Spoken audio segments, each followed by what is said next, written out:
was our anniversary weekend, the first time in almost 3 years that my wife and I had gotten away without the baby. We had a nice hotel booked downtown, dinner reservations, everything. All we needed was a reliable babysitter. We found her through a local Facebook parents group. Tons of good reviews, lots of comments about how great she was with kids. Her name was Amber, 18, fresh out of high school. We interviewed her twice. She seemed sweet, responsible, a little shy maybe, but fine. The first night went perfectly. She texted us updates every few hours, pictures of our son coloring, videos of him giggling on the floor with his blocks, a little blurry photo of him tucked into his crib. I slept like a rock. The second night, though, things felt off. No updates. At around 7 p.m., we sent her a casual, "Hey, how's everything going?" No reply. An hour passed. We tried calling. Straight to voicemail. Tried again. Same thing. By 9:30, my wife was practically vibrating with anxiety. We packed up our stuff, checked out early, and sped home. When we pulled into the driveway, my stomach sank. The porch light was off. No lights inside the house either. Everything dark. I unlocked the door, my hands shaking. The living room was empty. Amber's backpack was still by the couch. Her jacket was slung over the armrest. Her shoes sat by the door, but no Amber.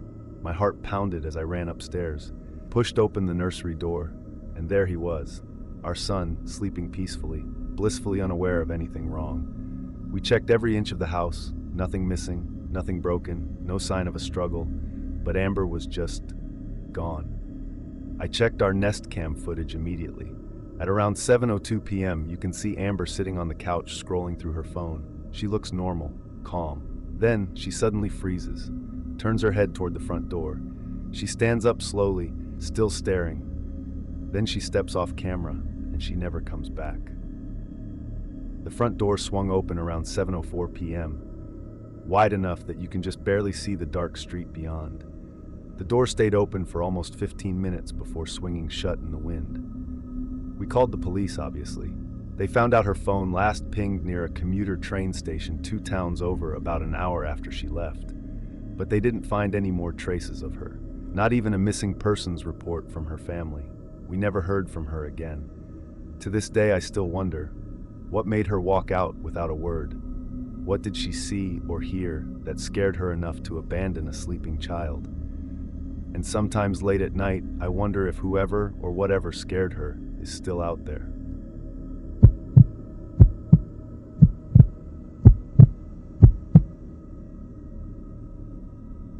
It was a Saturday afternoon, the kind where everything feels a little too peaceful. Bright sun, clear blue sky. My daughter tugged on my hand, laughing, begging me to push her on the swings. We went to this small park just a few blocks from our house, the kind of place you only find if you live nearby. I knew almost every parent by sight. I could even name most of the kids. But that day, I noticed someone new.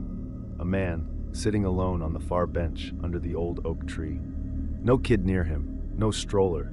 Just sitting there, hands in his lap, staring across the playground. At first, I brushed it off. Maybe he was waiting for someone. Maybe his kid was off in the bathroom.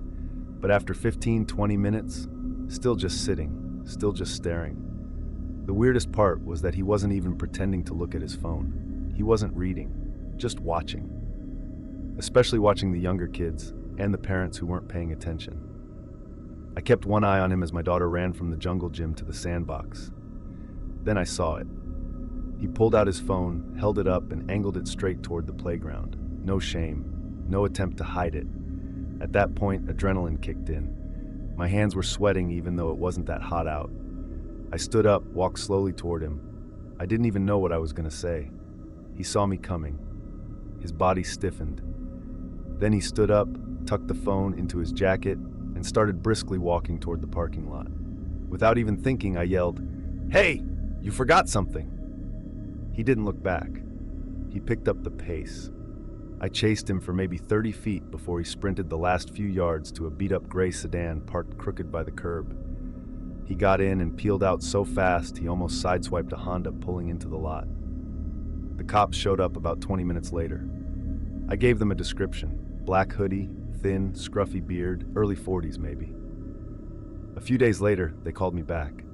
Apparently, that same car had been reported near 2 other playgrounds, one in the next town over, And another where, 2 weeks earlier, a 5-year-old boy had gone missing for several terrifying hours. They found him later in the woods, miles from the park, shaken, cold, but alive. He wouldn't say much about what happened, only that a man had offered him a toy if he came to see something. I don't let my daughter out of my sight anymore at the park, not even for a second.